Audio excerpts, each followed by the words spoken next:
Hello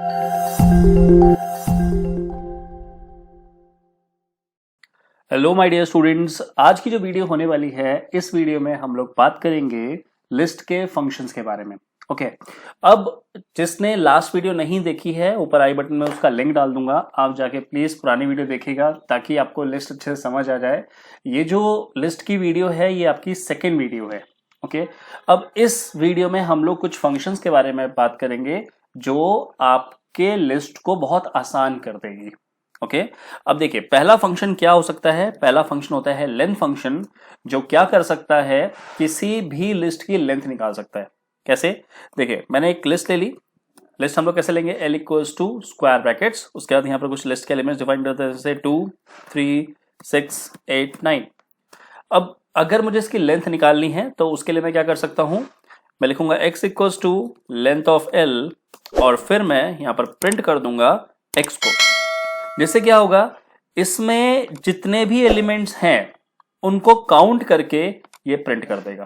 तो देखिए code को रन करते हैं, लेट्स सी क्या आंसर आता है। आंसर आया 5। सो दैट मीन्स इस लिस्ट में 5 एलिमेंट्स प्रेजेंट हैं। ओके, अब बढ़ते हैं नेक्स्ट फंक्शन की तरफ।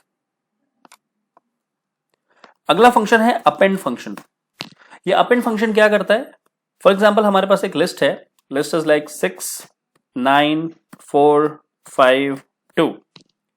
मुझे इस लिस्ट के अंदर लास्ट में कोई एक एलिमेंट जोड़ना है, तो उसके लिए मैं अपेंड फंक्शन को यूज करूंगा। कैसे? मैं लिखता हूं L डॉट अपेंड और लास्ट में मैं लिख देता हूं 74। तो देखिए क्या होगा, लिस्ट के लास्ट में मतलब इस जगह पर ये एक नया एलिमेंट जोड़ देगा। अगर हम लोग इस बार L को प्रिंट करें तो देखिए आंसर क्या आता है। Answer is what? 6 9 4 5 2, लास्ट में आ गया 74। ओके, तो अपेंड फंक्शन हमेशा लास्ट में एक एलिमेंट जोड़ने का काम करता है। अगला फंक्शन करते हैं। अगला फंक्शन करने से पहले मैं आपको एक चीज बोलना चाहता हूं कि जो भी क्वेश्चंस मैं आपको करवा रहा हूं या जो भी फंक्शंस मैं आपको करवा रहा हूं, इनको आप अपने लैपटॉप में करते रहिए साथ साथ, और इसके नोट्स भी बनाते रहिए। ओके, वीडियो को पॉज करिए, नोट बनाइए, फिर आगे बढ़िए। अब देखिए अगली चीज क्या है, अगला है एक्सटेंड फंक्शन। एक्सटेंड फंक्शन क्या करता है? एक लिस्ट में मल्टीपल एलिमेंट जोड़ने का काम करता है। कैसे करेंगे? देखिए मैंने यहां पर एक L लिस्ट ली है और L में मैंने कुछ एलिमेंट्स डाल दिए, लाइक 3 5 7 9। और मैंने एक और लिस्ट ली है, सपोज करिए L2 इज इक्वल्स टू 1 2 3 4। अगर मुझे L2 को L1 में डालना है, कैसे? देखिए मैं चाहता हूं कि जो L2 के एलिमेंट्स है ना 1 2 3 4, ये L1 में आ जाए। कहां पर आ जाए? लास्ट में आ जाए, इस जगह पर आ जाए। तो उसके लिए मैं एक्सटेंड फंक्शन को यूज करूंगा। कैसे होगा? देखिए मैं लिखूंगा L डॉट एक्सटेंड, ब्रैकेट में लिख देते हैं L2। अगर अब मैं प्रिंट कर देता हूं किसको? L को, तो देखिए आंसर क्या आने वाला है। आंसर आया 3 5 7 9 1 2 3 4। तो क्या हुआ, पहले ये वाली लिस्ट आई और फिर ये वाली लिस्ट आगे जुड़ गई। ओके, अगला फंक्शन करते हैं। नेक्स्ट फंक्शन होता है इंसर्ट फंक्शन। इंसर्ट फंक्शन, ये इंसर्ट फंक्शन क्या करता है? एक लिस्ट में किसी पर्टिकुलर पोजीशन में एक एलिमेंट डालने का काम करता है। ओके, अब देखते हैं कैसे काम करेगा। मेरे पास एक लिस्ट है लाइक 11 12 13 14 15। मैं चाहता हूं इसकी सेकंड पोजीशन पे, अब देखिए सेकंड पोजीशन कौन सी है? ये है position number 0, position number 1 and position number 2। इस पोजीशन पे मैं फॉर एग्जांपल 99 लेके आना चाहता हूं। ओके, तो मैं इंसर्ट फंक्शन को यूज करूंगा। कैसे करेंगे? देखिए मैं लिखूंगा L डॉट इंसर्ट, ब्रैकेट में 2,99। तो यहां पर क्या लिखेंगे? पहले लिखेंगे पोजीशन और उसके बाद लिखेंगे वो एलिमेंट। फर्दर हम लोग क्या करते हैं? प्रिंट कर देते हैं L को। कोड को रन करते हैं, देखिए आंसर क्या आएगा। आंसर क्या आया? पहले आया 11, फिर आया 12। तो इन दोनों को तो हम लोगों ने टच भी नहीं किया, सेम वैसा ही है। फिर मैंने सेकंड पोजीशन पे 99 डाल दिया, तो जो सेकंड पोजीशन में पहले था वो आगे शिफ्ट हो गया है। 13 यहां आ गया, 14 आगे चला गया और 15 और आगे चला गया। तो इस तरीके से ये नया एलिमेंट एक लिस्ट में इंसर्ट कर देगा। ओके, अब बढ़ते हैं नेक्स्ट फंक्शन की तरफ। यहां पर हम लोगों ने पहले 3 फंक्शन के बारे में पढ़ा जिसमें हम लोगों ने लिस्ट में इनपुट करना सीखा। अब हम लोग पढ़ेंगे कि लिस्ट में से कोई एलिमेंट को डिलीट कैसे करना है। तो उसके लिए सबसे पहला फंक्शन जो होने वाला है दैट इज पॉप फंक्शन। ये पॉप फंक्शन बड़ा कमाल का फंक्शन है। ये कुछ चीजें कर सकता है, तो उसको एक एक करके समझते हैं वो क्या क्या चीजें करके आपको दे सकता है। फॉर एग्जाम्पल हमारे पास एक लिस्ट है और लिस्ट में मैंने कुछ एलिमेंट्स डाल दिए 4, 6, 8, 10, 12। अगर मैं यहां पर l डॉट पॉप करता हूं तो ये पॉप फंक्शन क्या करेगा, ये ऑटोमेटिकली जो लास्ट एलिमेंट है उसको डिलीट कर देगा। मतलब अगर मैंने यहां पर कुछ भी नहीं लिखा, अब देखिए पॉप फंक्शन बेसिकली किस पे काम करता है, इट वर्क्स ऑन इंडेक्सेस। ये इंडेक्स पे काम करता है, मतलब आपको यहां पर एक इंडेक्स नंबर डालना पड़ेगा। लेकिन अगर कोई इंडेक्स नंबर नहीं डालते तो ऑटोमेटिकली ये लास्ट एलिमेंट को डिलीट कर देगा। सिंपल। यहां पर एक और काम हो जाएगा साथ साथ कि आप इस एलिमेंट को किसी वेरिएबल में स्टोर भी कर सकते हो। जैसे मैं लिखा z is equals to l dot pop, तो क्या करेगा, इस लिस्ट में से 12 को रिमूव करेगा और उसको उठा के z में स्टोर कर देगा। तो देखिए अब मैं दोनों चीजों को प्रिंट कर देता हूं। मैंने प्रिंट कर दिया पहले लिस्ट l और उसके बाद मैंने यहां पर प्रिंट कर दिया एलिमेंट और उसके आगे लिख दिया z। ठीक है, देखिए कोड को रन करते हैं, आंसर देखते हैं क्या आता है। ये देखिए आंसर क्या है, जो लिस्ट है हमारी वो क्या बन गई 4, 6, 8, 10 और जो एलिमेंट डिलीट हुआ वो क्या डिलीट हो गया 12 डिलीट हो गया। ओके, अब अगर मैं यहां पर उसका इंडेक्स नंबर डाल दूं जो एलिमेंट डिलीट करना है, देखिए कैसे, सपोज मैंने यहां पर 0 डाल दिया, तो 0 इंडेक्स किसका होता है, 0 इंडेक्स होता है स्टार्टिंग वाले एलिमेंट का, मतलब 4 का। तो 4 जो है वो डिलीट होके z में चला जाएगा और जो बाकी लिस्ट है वो ऐसे प्रिंट हो जाएगी और एलिमेंट यहां पर प्रिंट हो जाएगा। देखिए कोड को रन करते हैं, अब आंसर क्या है, 4 एलिमेंट प्रिंट हो गया और 6, 8, 10, 12 आपकी लिस्ट प्रिंट हो गई। तो इस तरीके से ये पॉप फंक्शन काम करता है। आगे इसका कई जगह यूज होने वाला है, तो अच्छा खासा इंपॉर्टेंट फंक्शन ये है। अगला जो फंक्शन होने वाला है वो है रिमूव फंक्शन।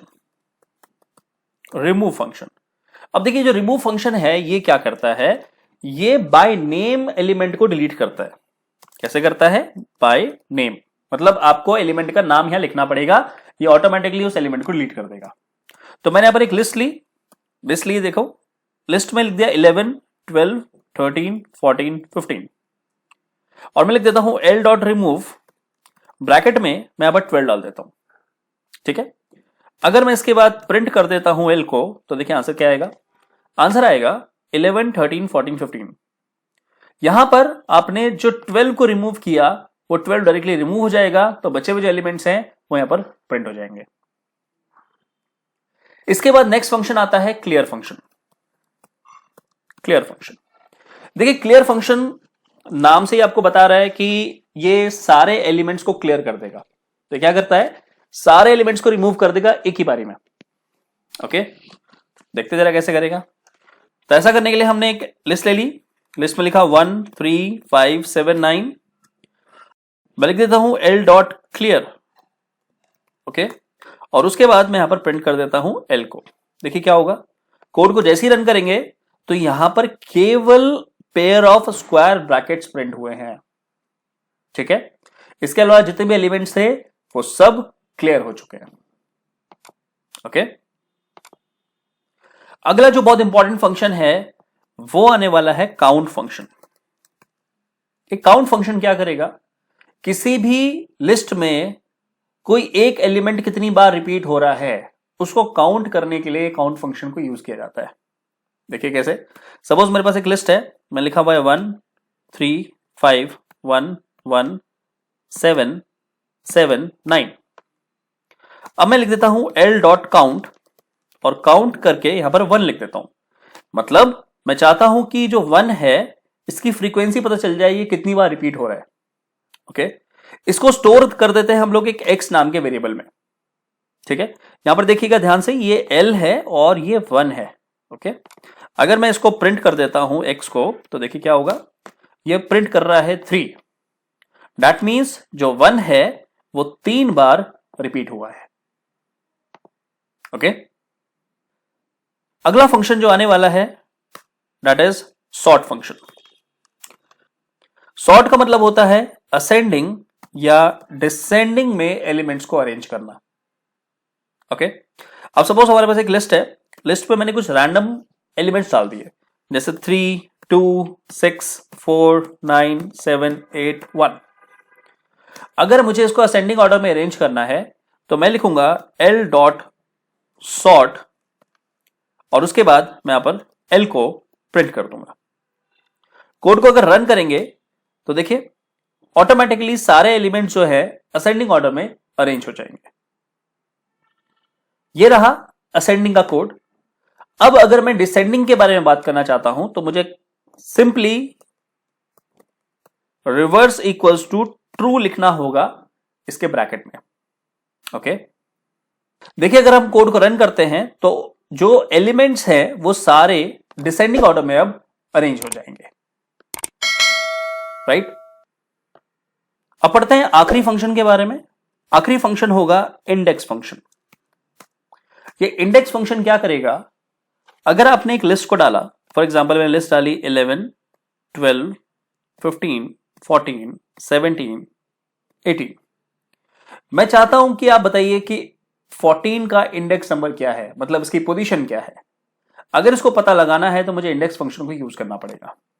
देखिए कैसे करेंगे, हम लिखेंगे l डॉट इंडेक्स और ब्रैकेट में लिख देंगे 14। अब क्योंकि एक न्यूमेरिकल वैल्यू आपको प्रोवाइड करने वाला है तो आप इसको पोजीशन में डाल सकते हैं। फाइनली आपको क्या करना होगा, फाइनली आपको यहां पर प्रिंट करना होगा पोजीशन को। अब देखिए कोड को रन करते हैं, देखते हैं आंसर क्या आता है। आंसर आ गया 3। तो देखिए ये पोजीशन नंबर 0 है, ये 1 आ गया, ये 2 आ गया और ये 3 आ गया। तो 14 जो है वो थर्ड इंडेक्स पे पड़ा हुआ है। राइट, मुझे लगता है कि जितने भी लिस्ट के इंपॉर्टेंट फंक्शंस थे वो हम लोगों ने डिस्कस कर लिए हैं। आपको अच्छे से चीजें क्लियर हो गई हैं, कहीं भी कोई परेशानी आपको नहीं है। ओके, इन सारे फंक्शंस को एक बार दोबारा से देखिएगा, इसके नोट्स जरूर बना लीजिए और साथ साथ जैसे मैंने आपको प्रैक्टिकली सिखाया है वैसे एक बार खुद से आप करके इसको देखिएगा। अब हम लोग मिलेंगे नेक्स्ट वीडियो में जहां पर हम लोग लिस्ट के बेस्ड क्वेश्चंस करने वाले हैं। तो आप लोग हमारे पाइथन की जो पूरी सीरीज है इसके साथ जुड़े रहिए। अगर आपने चैनल को सब्सक्राइब नहीं किया है तो प्लीज इसको सब्सक्राइब कर लीजिए ताकि सारी जो इंपॉर्टेंट वीडियोस हैं वो आप तक पहुंच सके। ओके, तो फ्रेंड्स मैं मिलूंगा अपनी नेक्स्ट वीडियो में, तब तक के लिए good bye, take care of yourself.